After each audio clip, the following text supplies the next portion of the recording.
right, so we're gonna get the work session going here. We're starting us off with the downtown at the riverfront there with Randy. He came last meeting to present some ideas. So we went through on the work session here to, that way he can, kind of present to council his ideas, his vision, see how we can, grow and get some attention down there. So, Randy, the floor is yours, sir. The floor is mine. Well, like I mentioned last meeting, just looking to maybe do some more activity down there in the sense of maybe some water sport rentals, not as high as jet skis or anything. Liability is definitely a little worse there, but simple kayaks, water boards or paddle boards become a big thing, paddle boats, and I'd also like to be, a Friday, Saturday, Sunday type thing of starting to have food trucks right along the docks there. I think we're missing a big opportunity to pull people off the river onto our docks. I don't know if anybody's familiar with the island over there in the back with the campsites. That's a small city, and then, they're all loaded up with boats. They've got the potential to come down here, step off the dock, maybe enjoy some music, sit there and eat. I'm willing to invest myself for some seating and some shade, things of that sort. But first and foremost, we have to have an agreement, that I can't just go down there and do it, obviously, and to obtain insurance and things like that. I need some more answers, but your thoughts? Maybe, hey, and honestly, maybe we're all happy with what happens down there. I don't know. Ray, like you and I spoke before, I think 3 to 5 years ago, we had a gentleman come in with jet skis and canoes and so forth, not canoes, kayaks, thank you. And he tried it, and I'm not sure how long that summer he lasted, okay? It just, I don't know how he marketed it or whatever. That's going to be the biggest thing, Mark. Right. But it doesn't mean that it can't be done. Right. And I know Joe had an agreement, we were agreeing with them and so forth, liability-wise and so forth. So I think the council would be open to anything, and if you want to try something, but putting something together, like we discussed the food trucks you had said about it, fantastic, on pick a night, maybe the night that they have This weekend would have been a great weekend. No. Great weekend. The river was crowded. But I mean, the river was crowded with boaters watching the fireworks. I was out Saturday night, and that could have been food truck city right there. I think a lot of people might have There's used a lot it. of possibilities. I talked to the gentleman today about having a venue down there late in the fall, but I think we bring something back and see what you can do. Yeah, I mean, I don't know what your vision is, Randy. I know you kind of talked before we got here, but it's just like picking a weekend, we'll say, I'm making this up here, all right, the first weekend and whatever, say, Friday, Saturday, we're gonna have food trucks down there, promote it, online, let the boaters know, like, hey, it's gonna be down here, if you're gonna run down and get some food, or, if you're gonna have a band there, or just playing music out of the food truck, same thing. I think that the possibilities are there. We just have to, put something together that way everyone's all on the same page with, some type of calendar, and obviously get with Joel to make sure everybody's covered legally and liability-wise that way. But I think, as Jim said, the opportunity is there. We just have to seize the opportunity.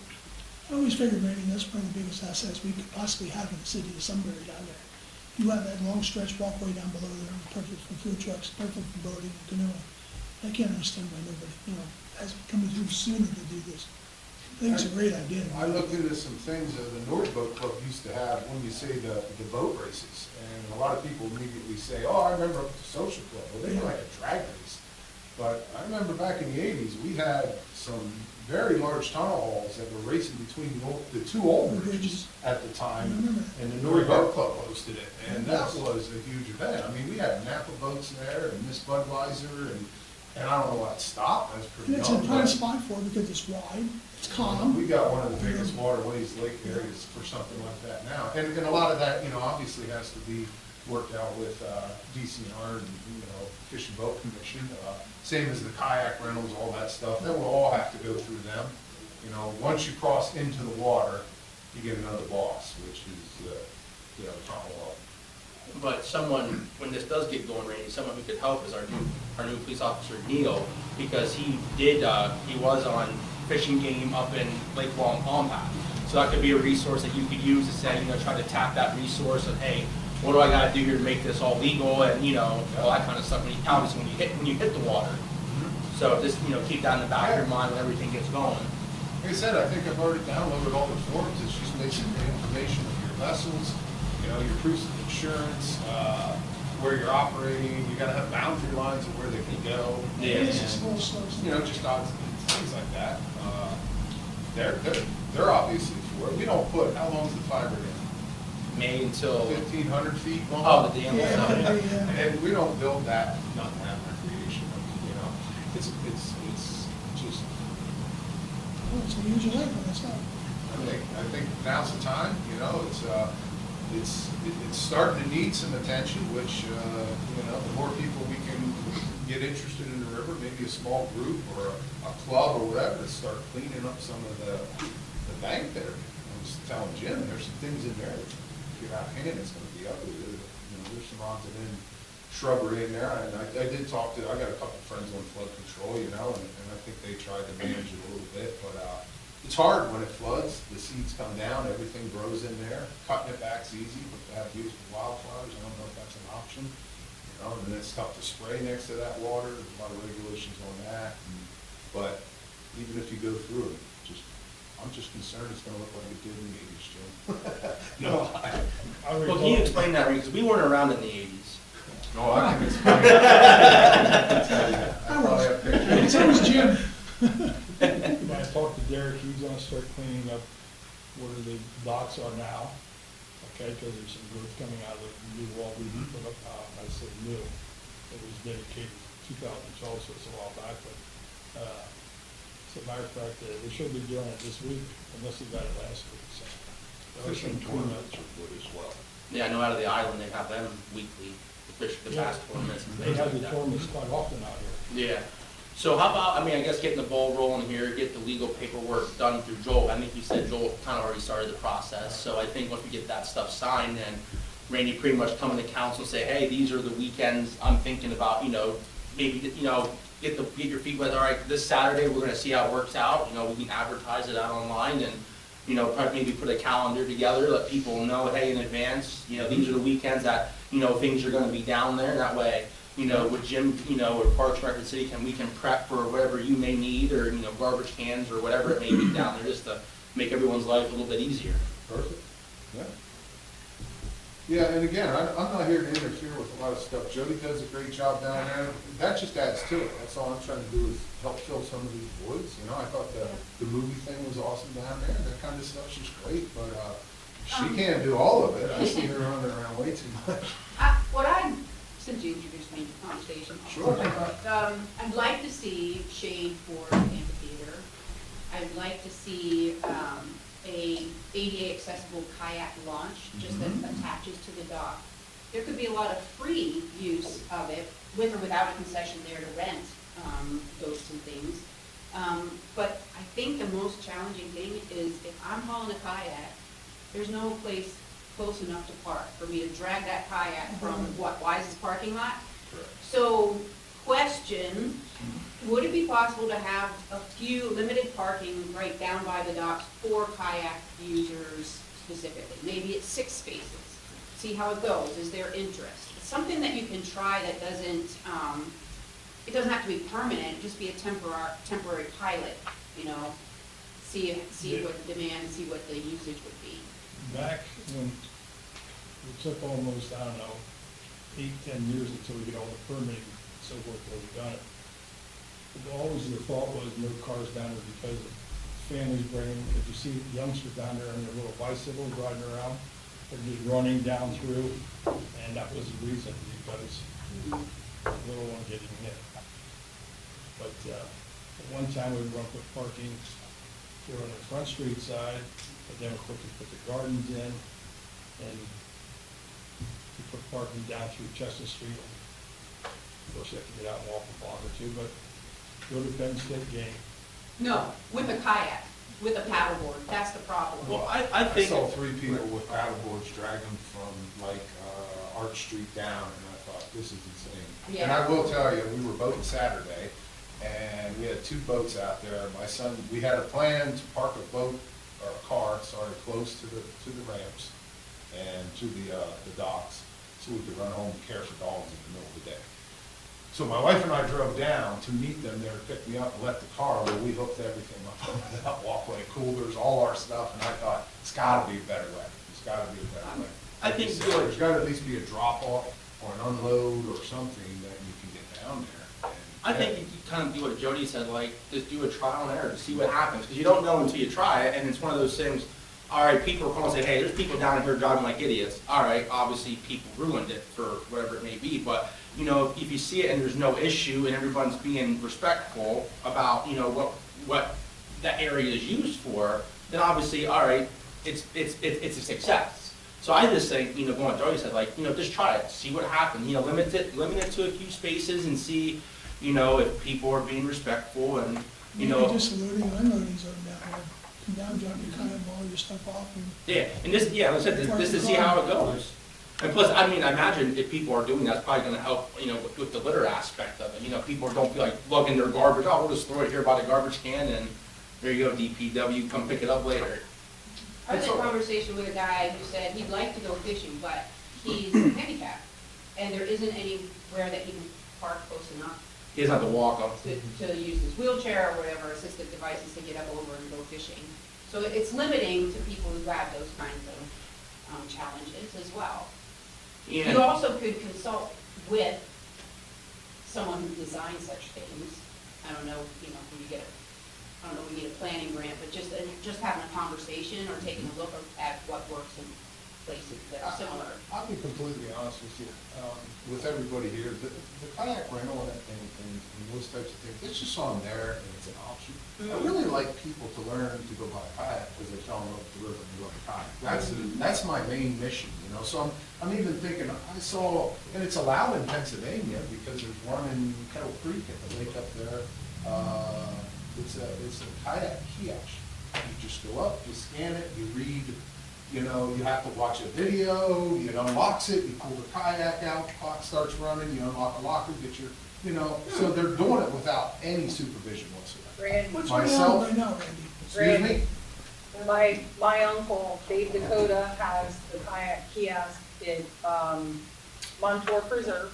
There He you does go. them in Danville, and he just put a new one up in Bloomsburg. So there would be someone to consult with. No regarding- supervision What's whatsoever. on the island, right? I mean, the Marino No. kayak place. Is that a club or what is that? oh, you mean, Central Pennsylvania Rowers Is that Association. what it is? Oh, yeah, I'm that- not quite sure what it was. On the other side, I got you. As a pedestrian that does use down there quite a bit, the one thing I will say, like Josh said, I understand, you know, people are, I've said it, people will be what they will be. Traffic in and out of there concerns me because getting across Front Street from this side to the other side, despite the pedestrian signs that say it's a law to allow a pedestrian to go first, that's not followed. I've been testing that a lot. Oh, it Just- does not I'll tell work. you They what. will slam on their I brakes told Jim that within is one of the seeing the worst color of intersections your on Front eyes. Street, right there. And people, I was with two ladies were trying to cross over. I said, I might as well jump in here and see if we can get the point across, and we just kept inching out. Uh-huh. And they don't stop, and I just think, you So know, that they're the would- things that are not helping Right. the residents of Sunbury to get over there. Yep. We need to straighten that out. But, all things that, you know. well, if you give me the money, we'll put one there. What's that? No, Kevin's like, put a cop there, I'm like, Put a whoa. cop there. But wait, pick the trash up, Troopy, but don't put a cop there. Okay. Well, you know what I told Jim, maybe I'm crazy, maybe there's laws behind it. I will never forget as a young lad going to the beach, and we go by this one interchange, and there was always a cop car standing there with a dummy in it. That's what I was just thinking. And I said, Jim, how many extra cars do we have each night? Maybe we should just start popping a car here and there and move them around throughout the night, Just just to don't give mind the people barriers a- there. Yeah. I think the Front Street one is now 5 miles an hour faster since they paved it too, you know, if you don't notice that, as soon as you get a clean road, man, now they're really moving in. It's been busy. And we like to get traffic through, but we also like them to slow down, not hit our children, and take a look at the downtown, and take a look at, you know, rather than a racetrack to get to Slimmers Road or Rex. So that's my take on my vision for that area, and I'm open to any questions you have, but I think it's a great idea, Randy. I think we said getting Joel, get the legal aspect figured out, and then getting the calendar together so we can put it out there and you know, you won't know until you try, just, you know, grow it one weekend at a time, one summer at a time, and go from there. All right. Yeah, I think it's great. Any questions for Randy, council? All right, Jody, we'll just work our way right into your stuff then. Okay, well, I'd like to introduce Lisa Marachik and Kathy Rosner and Rachel Shanklin. they're from DCED. And so remember when DCED came and said, hey, we have this new pilot program, planning activated communities, and they agreed to do 2 projects. One of them was the assessment and analysis of our current zoning ordinance, which they provided you a report already. And the second thing was a property inventory of our central business district, which is something that we on the downtown Sunbury team for the Blueprint Communities program really wanted to have for our strategic plan to establish that baseline of the downtown and current conditions. So they are here to report on their property inventory findings, etc. Well, Lisa's getting set up. Just a little follow-up to what Jody was mentioning, the planning activated communities. That was a pilot program through DCED, Department of Community Economic Development, through our center. I'm the executive director for the Governor Center for Local Government Services. We selected 4 communities to undertake sort of their defined initiatives. And Sunbury is one of them. The city of Reading is another. Beaver Falls in Beaver County was another, and Johnsonburg in Fayetteville County. So we went from very small boroughs to large third-class cities. And I believe this is the last PAC project that we will close out. It's free technical assistance, free to you. We understand taxpayers pay our salaries, so we understand taxpayers are paying for it, but at no cost to the communities that were selected. And because of our involvement with Sunbury through municipal assistance planning, your comprehensive plan, and I think you had sort of stopped under zoning ordinance, which allowed us to do this analysis. You were selected. We thought you had a lot of capacity. Well, so you were a community that we could work with, would come to the table, would meet with us to give us feedback. The Blueprint Communities Initiative was a good starting point for our team, and I just want to take this opportunity to thank the city and all the people that helped develop this for your time and allowing us to kind of try this out. After the initial PAC pilot is completed, and this is the last, as I said, the last one, we've now created a long-standing, a long-term program called CTAP. So any community can now request our assistance for free technical assistance that will be defined along with the community. So we appreciate you letting us, you being our guinea pigs and giving us really a lot to work with. So I'll turn it over to Lisa and Rachel, who I didn't do anything but review the products that they created, so they put in a lot of tremendous amount of work on this. So I'll turn it back over to you. All right, thank you, Kathy and Mayor and Council for having us here tonight for this afternoon. Like Kathy said, this is the culmination of about a year's worth of work with the zoning ordinance analysis and the downtown property inventory project. For the sake of time, we're just going to focus on the downtown property inventory tonight.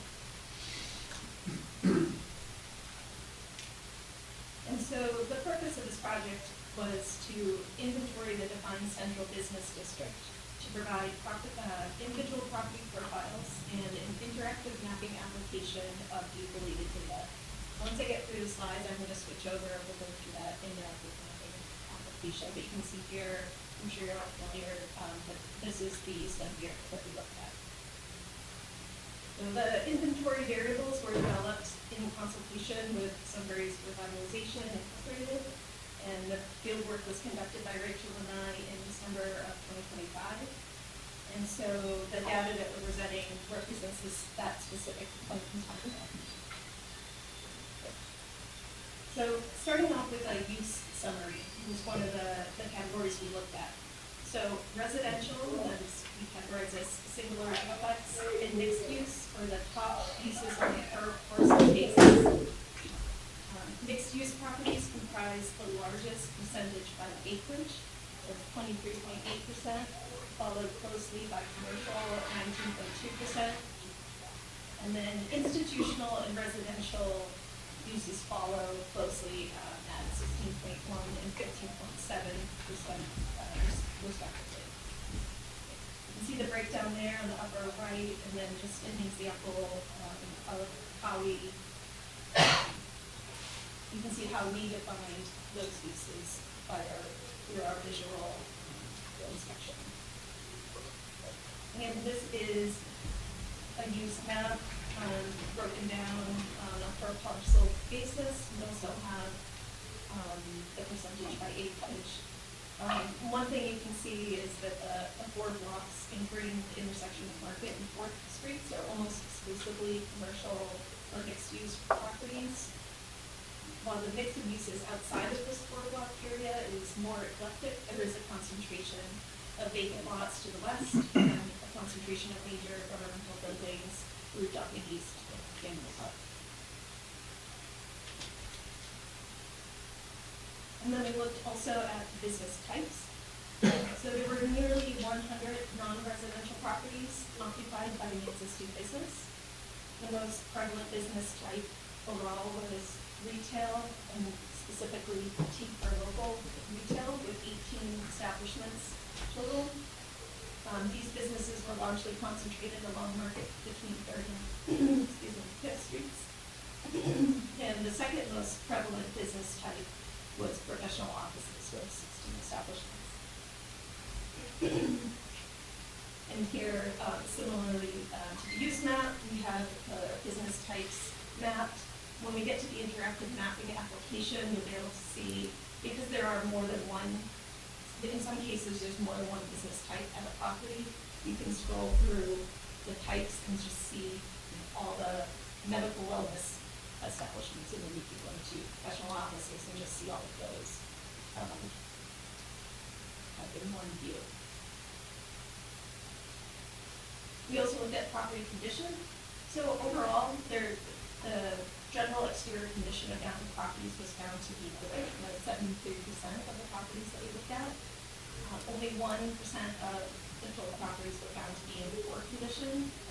And so Rachel and I assessed these, from the public right of way. We were looking at a series of light factors, things like vacant, whether there was a vacant storefront, whether it was an empty lot, if there was minor, moderate, or severe exterior deterioration generally, unkept yard, trash or dumping, surface parking, abandoned vehicles, boarded or tarped, openings, blank walls, and light factors.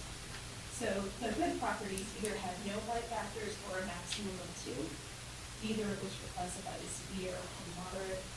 And fair properties with up to 6 light factors, none of which were classified as severe and not more than 1 moderate. And then again, those photographs are representative of our findings on the various types of conditions.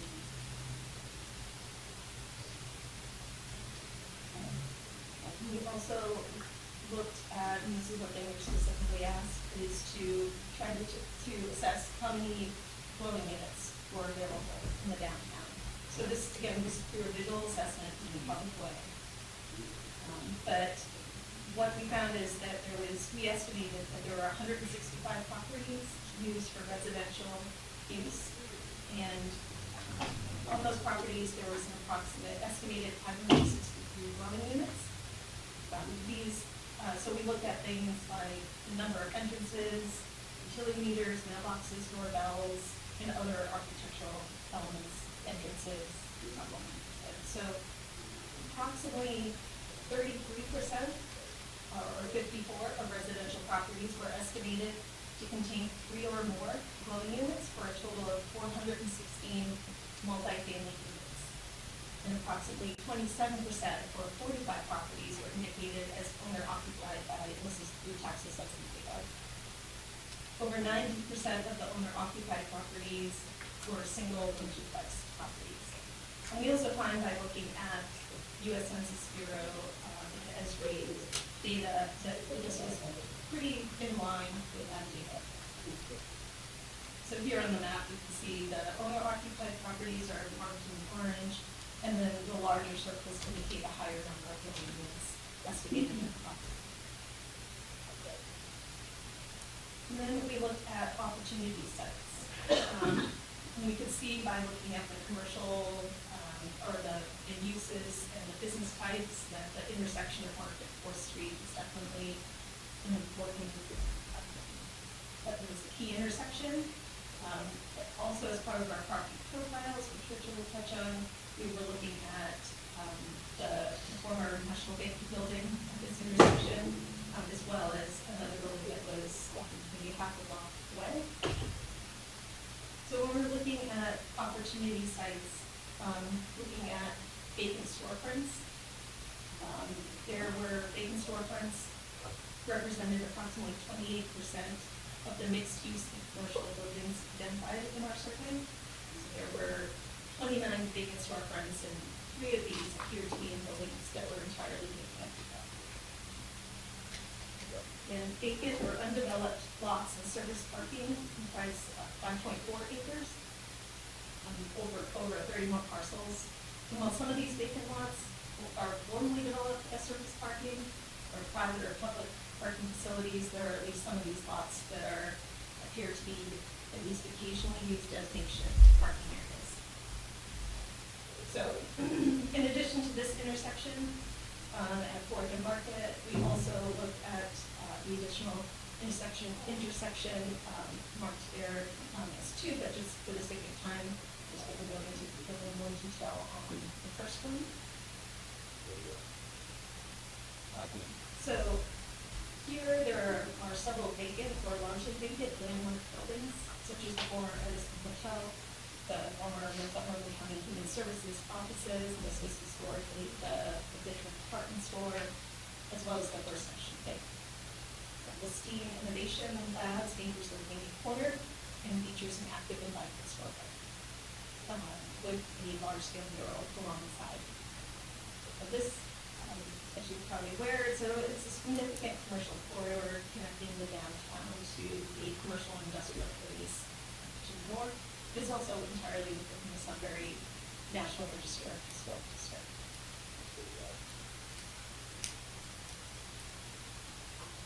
I'm going to hand this over to Rachel for our nature properties. Yeah, so with coordination with SRI, we were able to narrow down 2 properties that we did that turned out to be vacant based off of our observations. And we identified 400 Market Street, which is the former bank, along with 350 and 352 Market, which I think you probably would know it more as a former jewelry store. From this particular suspicious item, right? From this area, we were able to kind of develop a listing type setup based off of the exterior observations and publicly available information. We were able to provide a brief overview of the property itself, basic property information, think of like size, the property use type, zoning district, and current previous owner, and even more. We were able to provide some site characteristics, basically what made the property unique or appealing to a potential investor or developer. We were also trying to promote some potential uses for the property itself that either the city or SRI can use should these vacant properties ever be on sale for various reasons, to try and bring in the right developers to keep the vision that you all strive for in some areas. So for the bank, we were thinking more so like larger scale, like big meeting spaces or event spaces, any upscale dining, craft beverages, professional offices, residential serving retail, smaller business markets, museum or art galleries, museum performance spaces, boutique or immersive gaming, health and wellness. And again, this list can be continued on. This was some of the suggestions we thought of, because we did provide some case studies that are provided throughout the state that show these uses being worked into for like a former bank building itself, or like a similar building style. For the jewelry store, we've got more obviously on a smaller scale, thinking more like a cafe or a coffee shop, like a bakery, dessert, specialty food things, residential serving, retail or more of a specialty store, so think of maybe like a hobby store or maybe a bookstore, things like that. Casual dining, smaller gallery or studios, professional offices, and also wellness or personal care. Along with that, we did provide some recommendations based off of redevelopment challenges and opportunities. So one of the things that we saw with the properties we were looking at were, there were multiple properties, or multiple lots, I should say. So like, for example, would be consolidating those lots. A lot of them were maybe parking in the back or something, just for ease of legal and financial uses for the developer side itself. Along with all that, we were able to provide, again, a regional context that shows the amenities nearby, whether it's from your transportation hubs or even your parks, just to see like the distance between walkability and things like that. And yeah, and then again, we provide the case study that shows these uses kind of being worked out across the state. So for funding opportunities, while we might not know what the applicant is, we were able to provide a list of some funding sources that could be explored to get these projects off the ground. Again, this is not an all extensive list, but these are some of the most popular ones we were able to find. And this here, there's more in the report, I promise. But just for sake of the slide. But here we have them listed out in a table that explores it based off the type of applicant and their eligibility. So not all of these funding sources will be applicable to each scenario. And so with that being said, all the program guidelines should definitely be read before submitting an application. And again, yeah, that's it. Great, so just bear with me a minute when I switch over to the map.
So this is the dashboard that we have set up.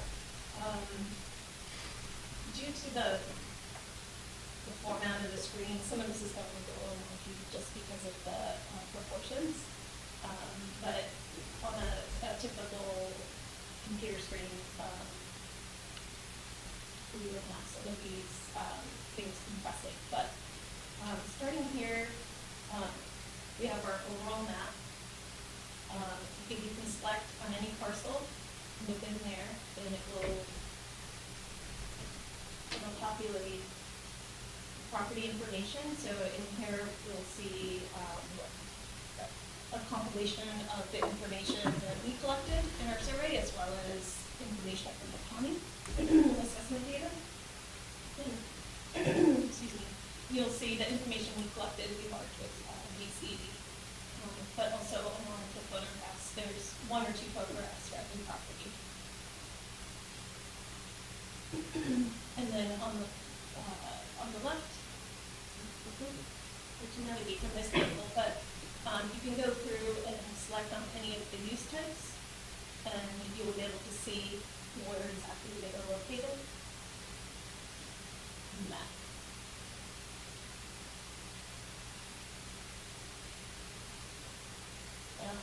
Going down.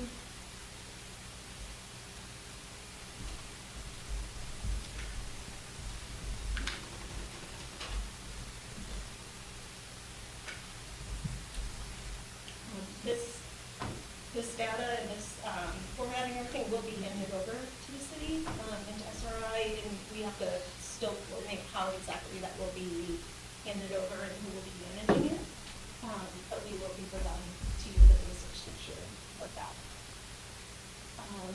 So here you can also, for example, select on some of the variables, you get where the brownfields are. You can identify where the vacant storefronts are. So it will be marked. With that hatching. You can see where the fair properties are located, as well as good properties. You can see that where the owner occupied residential properties are. And then moving over to the primary business type, generally this chart will not be this compressed, but if you wanted to see, for example, where all your retail locations would be, you can select here, it will tell you there's 18 retail locations that are also popped in. And that way you can go through, so you're not only seeing what we call the primary business type, but you can see by category. There's also a test property marketing tab. We did one property, and this is one of the vacant properties that Rachel studied. Here, all of these you should be able to load them up to see in more detail, but we have the property description, which is also in the report. You can also link to the Sunbury County data, PA site search portal, as well as the information that we provided in the report, so the site characteristics, suggested uses. You can link here to the various recommended or potential funding sources. Here's, again, that photograph that we took, and then you could also use this as an opportunity to show what could be. So this is just, you did this one sample property, so that's an illustration. So this is something that could be replicated for additional properties to have more detailed, specific, individual information. Again, so these boxes will populate based on what parcel is selected.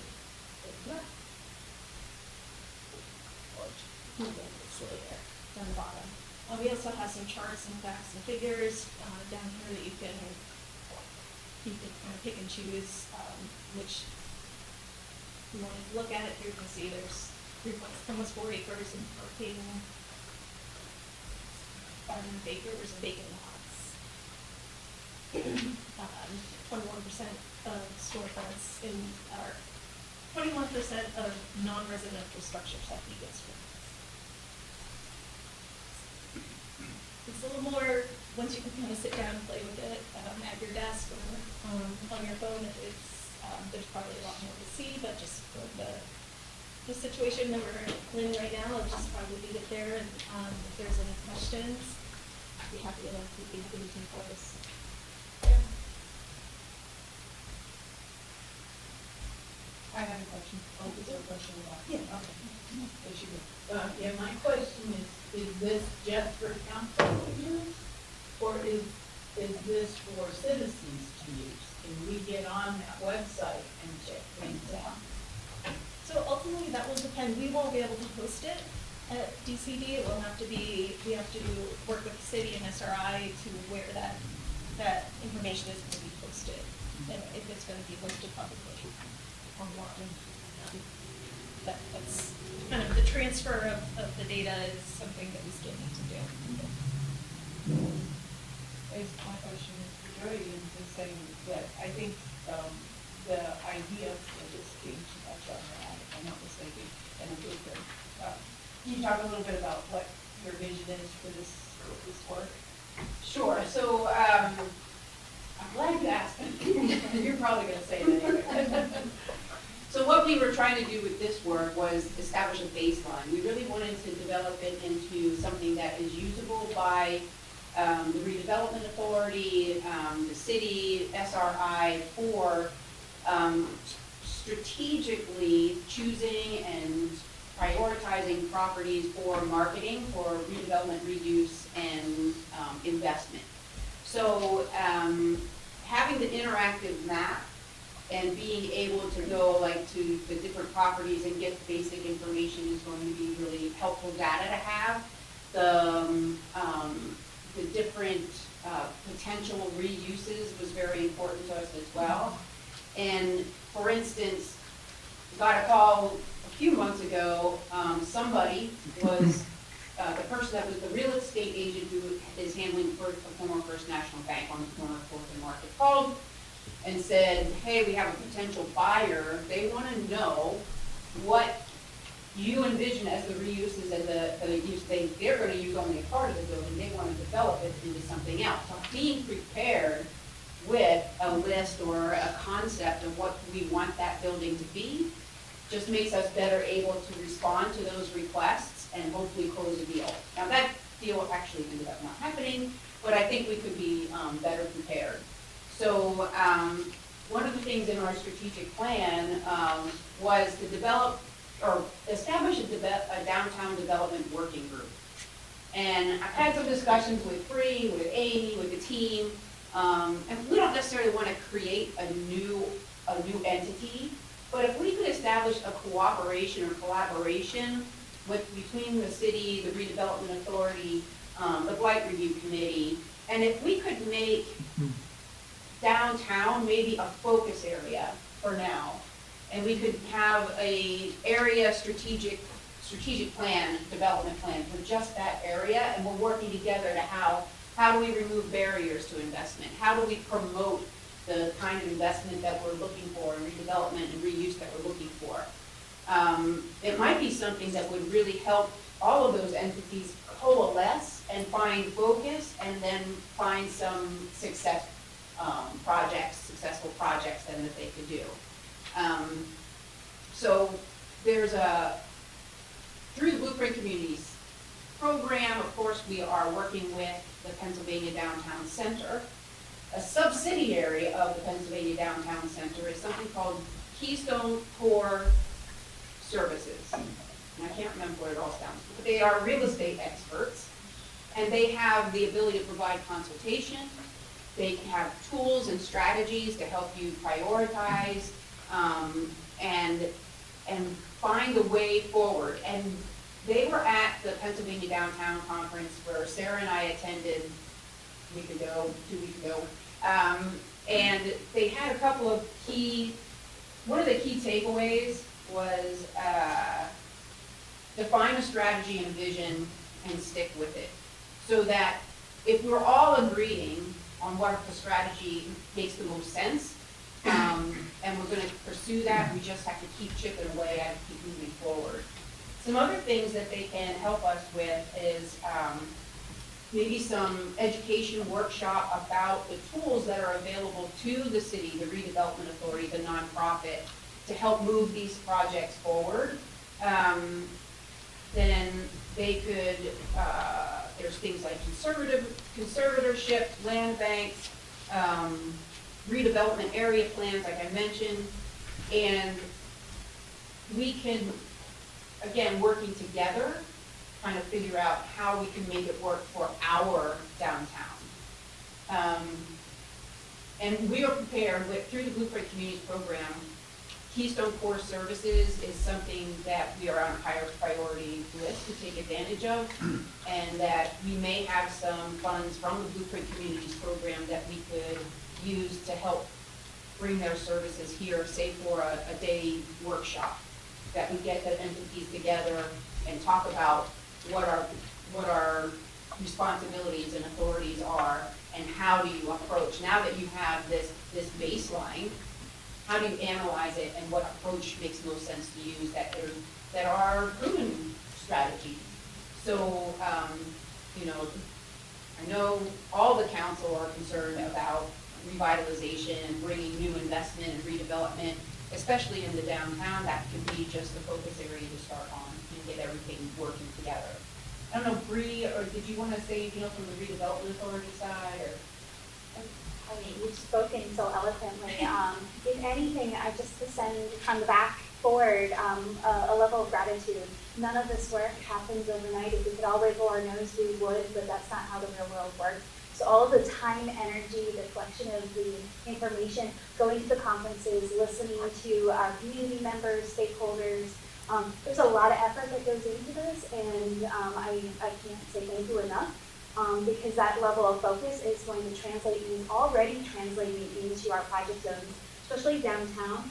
One of the projects that you have heard about recently is even the Blueprint Communities Group focusing in on the power plant project, which is one of these properties that is highlighted. So we're not just talking, we're ready to act. And I think that Sunbury is well positioned. And again, I can't say thank you enough, because you all know multiple hats that I wear, and to have it be so collaborative and the communication lines open, I can see the potential, I can see the way forward. So thank you. I think it's important just to move out, what do we say, move out smartly, okay, not just rest. Okay, we got the inventory, and we'll sit on that for a while. I also, you've gotten, I hope you've gotten, and if you haven't, let me know, the full report. Reading the full report is very, very informative and eye-opening. It was for me, so I encourage you to read that cover to cover, and then think about how we can do things here in Sunbury. Do anybody have any other comments from the council? What are your thoughts?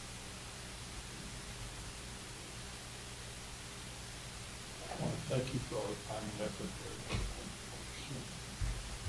Yeah, I mean, the policy one for me also just wants to say thanks for taking a bunch of complicated data and making it easily presented, because it's a task, and it is really, it's easy to see. The interactive map is really cool, and I think the fact that we can see how many different property types are down. I mean, if you think of the downtown being all commercial, and it really is a lot of mixed use. I mean, and a ton, I think it was nearly half of them are owner occupied of some of the mixed use buildings. So it goes to show. I mean, you have people living in businesses or in buildings where they're renting space to businesses. They're trying to keep up on the residential and the mixed use and the commercial side all together. And you know, it goes a long way to show us what we should be doing ordinance and policy wise to support what's going on in downtown, rather than we should have a vision, but we should also support what's actually going on.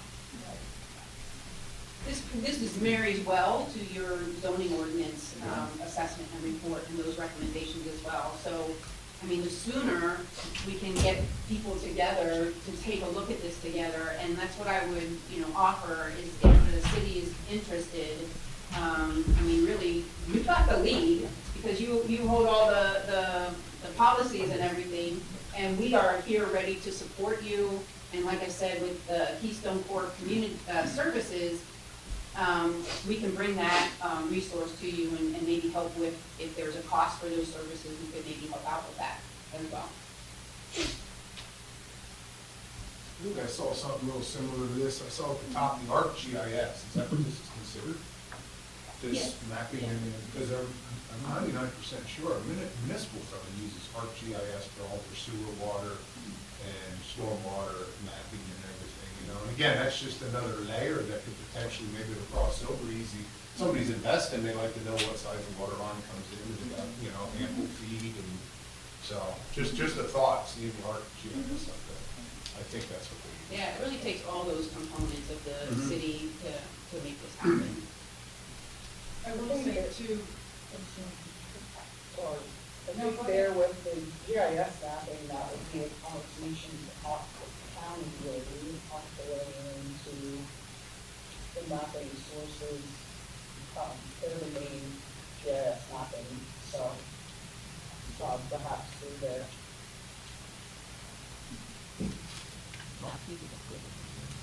when was the kickoff on kickoff meeting here? Oh, it was just after Memorial Day last year. Was it? Yeah. Wow. It's been over a year. Well, we came up, and I just wanted to share this with the group.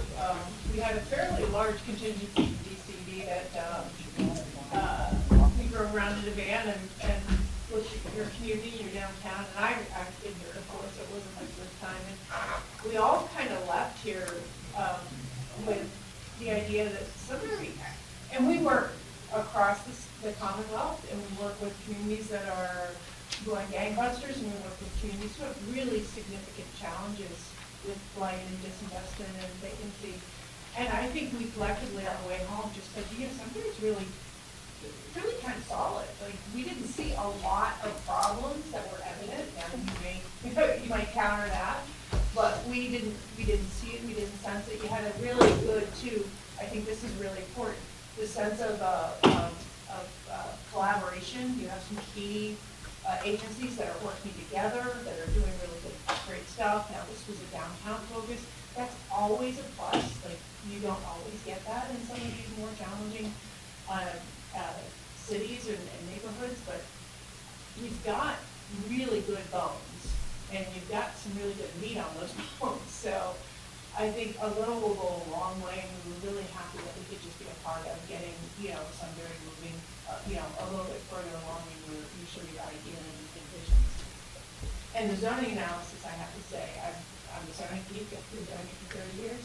They did a fantastic job analyzing some of the pain points of your zoning code, so to get a chance to kind of go back and reflect on some of those, I think those are really good starting points for you as well.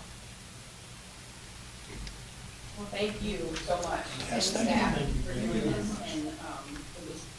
and we were so glad for being part of that pilot program. Yeah. Glad to have you. Thanks for picking us.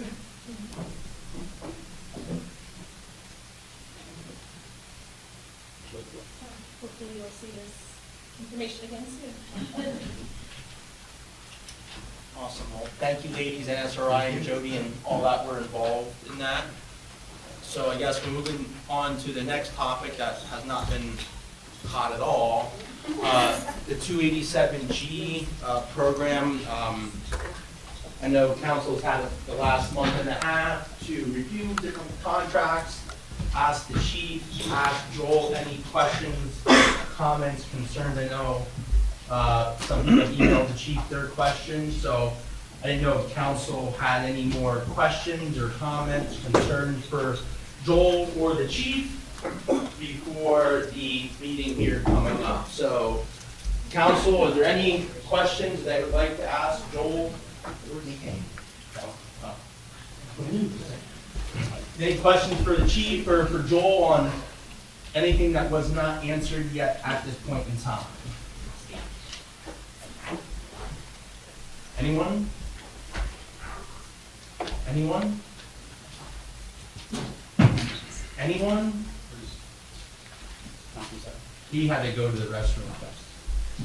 So I'll just wait till Councilman Savage comes back. If there are no other questions that were not answered yet for council, I guess we can adjourn the work session. So we'll wait for Councilman Savage to return.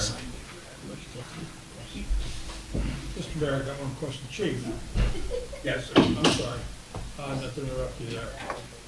I think we discussed it before. Yes, so, Councilman, so we're talking about previous incidents. That, and also, any dealings with ICE, we would be logging that separately, tracking it all separately. So if agrees upon this, yes, we would want to create mechanisms to track that through involvement. On a brief search of the year, we say that 8 incidents that were persons have been here illegally that we've dealt with that were involved in crimes. What was that time frame From January till June. this year? I can read off some of them for you. But every one of those, there's a warrant out for them, am I correct? So yes, there's a warrant for them, and we were involved with them because they were committing other crimes.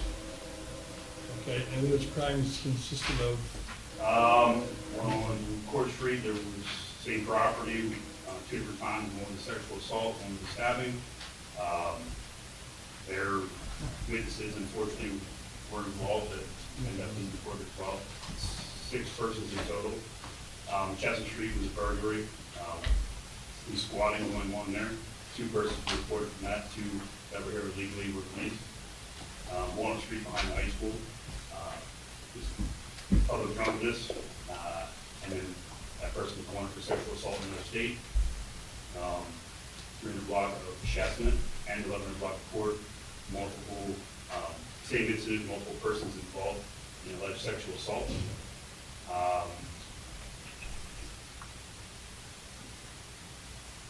the Market Street, just in June here, we had a home invasion. That particular situation was where 7 persons are being charged in the home invasion, 2 of which were illegal. But the actors, the 3 persons living in 805 Market were illegal, here illegally. They were the victims of the crime. They are still victims of the crime. They have not been deported. Charges are out to the others.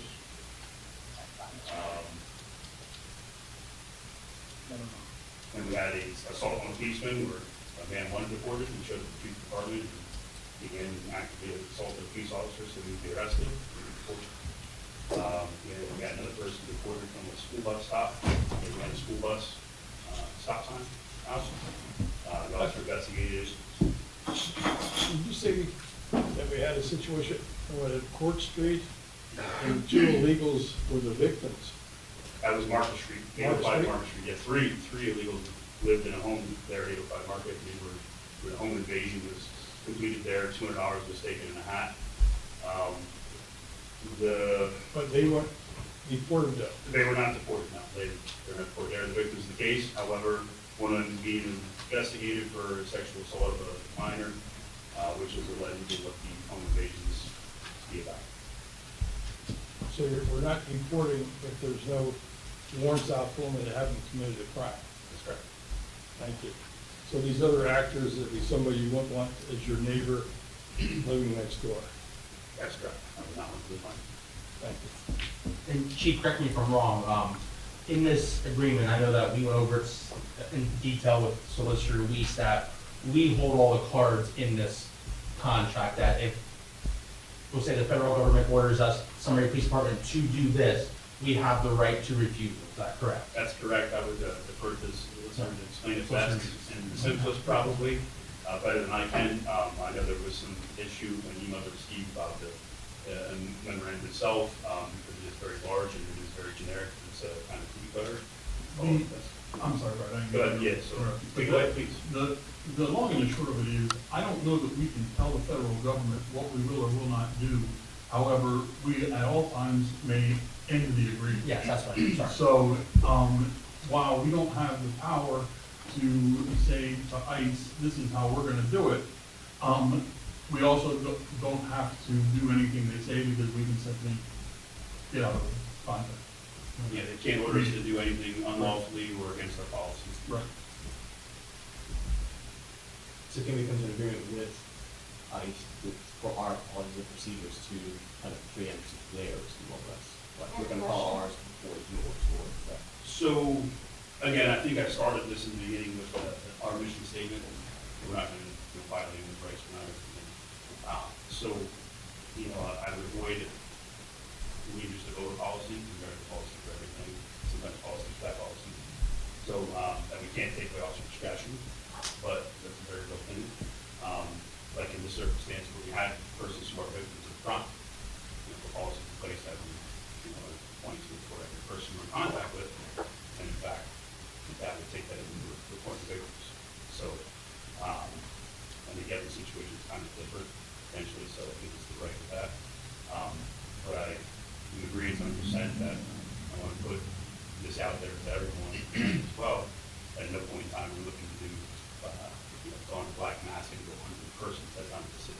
This is a method of us to get potential reimbursement for certain things, like on these instances, is what's involved in the instance that I could potentially seek reimbursement for the overtime expenditures, or in the instance, overtime expenditures in court cases or what's related to it. And that's why I recommend it too. It's an opportunity for us to get one. Again, nothing's guaranteed. It's an opportunity to still at least try to spend that money for that money. That's how I'm doing it. I'm not sure I'm putting ice in here to go hunt person to person to go buy a list and go door to door. That's not the case. My question is, body cams are gonna be worn by our officers all the Yes. time, right? Okay. And Chief, correct me if I'm wrong, our DEI officer, Andre, said he was willing to be involved in this whole entire process, correct? Yes, so anything I can allow him to oversee or any instances, stuff like that, we allow him to go ahead and do, and give reports and information. Council, any other questions for the chief or our solicitor? on the MOU? Anyone? Any other questions, anyone? If we have somebody in custody, help me understand where the line is when there are responsibilities, when they're not, and what liability they take on. So, to try to explain it the best I can, we try to do an overview of the training. Okay, one thing that's important to understand is, I think there's, a lot of people get very emotional about this because we're from a political standpoint. I know there was a person that was, before talking about civil violation and stuff like that versus criminal. So for example, if someone overstates a visa, overstates a green card, that's in fact a civil violation. The training is to explain that to us and to our officers so we understand it. That way that person, okay, something could happen in running records and how that person's here, radio dispatch, radio traffic, maybe not specify that directly, you take that person into custody and you're trying to take them to jail. That is in fact where these lawsuits and stuff that come from, when you heard some of the information of the officers taking someone's rights away and having those lawsuits. However, then when someone comes across the border legally through Coyote, out for passage, that is in fact a misdemeanor. If they would do it a second time after being deported, then it's a felony. It's understanding that, and also some of the language that they're using from the federal government to have, all right, well, that person, there's a detainer on them because they're here illegally. Understanding how they're here illegally is important. That's what the training's for. And then also, if that person's here illegally, for example, the person that was behind high school that was wanted for sexual assault. He was in fact found and identified. Days later, the detainer came through from ICE because he was wanted out of Texas for sexual assault. My officers found him the very next day. He was intoxicated, exited out of church in the playground area, passed out. Yes. So in that time frame, they obviously took him into custody because he was wanted. So it changed within a day too. So it's understanding that what we're doing or how we're dealing with people is, I think that's obviously very important, and that's what the training should help with. So then another question I have on that end is, at what point I'm sorry, I think how to ask you. So like, we arrest somebody, you take them to a county prison, you take them to a state or federal prison, right?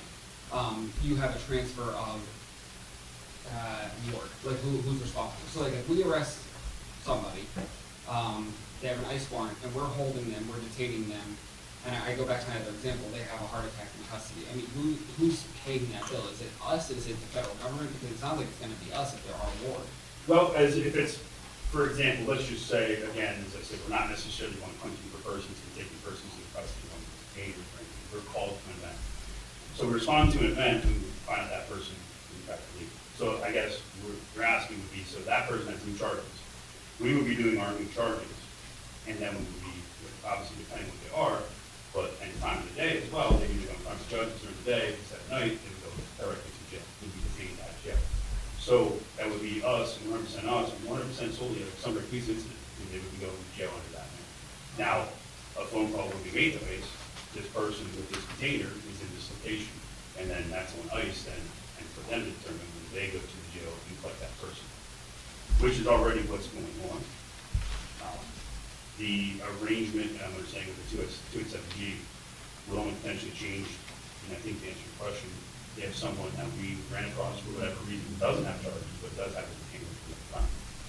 So that would in fact then rely on exactly on what we did in that moment and how they went to jail. If they were going to the detention center for that detainment warrant, or in fact if they were taken into custody for, again, another crime or something else. So there's potential there that then did we do the transport to, say, Hamilton? That would be on us when we're doing the transport to Hamilton. And so again, speaking for insurance, anything we begin under ourselves as a son of the police department, which would be the initial call, that we're protected. Okay. Yeah, I know I'm being tedious, and I know I've asked you a million questions. That's a important topic. It is, but it's also a huge, and this is very cold, but it's a huge expense. I mean, like, so my concern is also, I trust you. I think, like, these things are in writing, and I think that you're a chief, and I think that I trust you on policies and procedures, but then I'm also wondering if we arrest somebody, or if that somebody's detained, arrested, whatever, whenever they become our ward, and they have a seizure disorder. Like, let's go with the heart attack, but they have a seizure disorder, we gotta pay for $100,000 worth of medication over something specialized like that. I mean, that's, but I think what I'm hearing you say is, we're not arresting people without warrants anyway, so if that arrest was going to happen, we would have already taken it on just without the chance of reimbursement. That's correct. Okay. And that, I mean, Nate, it's the same thing, whether they are someone who has illegal status or not, like, we run that risk anyway. Anyone that we pull over or detain or do any of those things, those risks are always on the table. Correct. If the mayor act up at Market Street and taken into custody, and then. I deserve this, so just Yeah, do we, it. you know, of the same, would be, we arresting him on the new charge and taking the deal. Okay. Yeah, so I think what, to end my previous questions, I think like, but I'll ask more later. But so like, I think like, what I'm asking is like, okay, if all these things are already existing, okay, they're already existing, right? And then like over here, we have like this new agreement where we might be able to get reimbursed. I hear that, like, but I'm just trying to make sure that we're covered in all aspects of that and not taking on extra liability, but we're not. It's really no different, in fact, if you had any the FBI or ATF. Okay. It's all the same. The difference is right now, the light that is under, it's under a microscope, right? And there's lots of things going on, and people can sit here and argue that to no end, because it goes to both ways. You just have a state trooper that was killed by, illegal driving in 18, but how did that happen? How did that come back?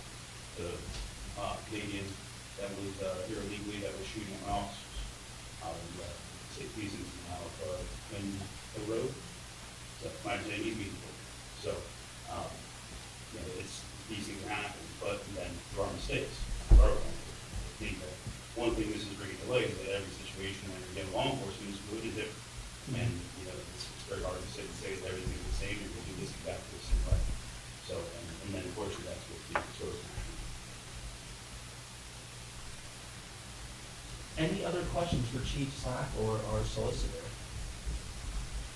So what are the provisions of the out? If we want to trigger an out, can we end it same day, the 30 days, 60 days? We can end it immediately, according to the contracts. Okay. So what happens if we go in and we get that money? We have to give it back? I don't know, it's not in the contract. Yeah, I didn't see it there. Not gonna lie to you. That's a good question, because it's gonna be a lot of money. to It's have. not in the contract. For the record, I'm okay with whatever you guys decide if that happens. You guys may mind or I'd say twice. And Chief, one more question. When we work with the task force, drug task force, through the county, to the state of Pennsylvania, we run the same risk. We're doing drug dealers or illegals. That's correct. But drug dealers, we take them all, and the illegals, only if they have a warrant, or they commit a crime here in the city of Sunbury. Correct, new charges.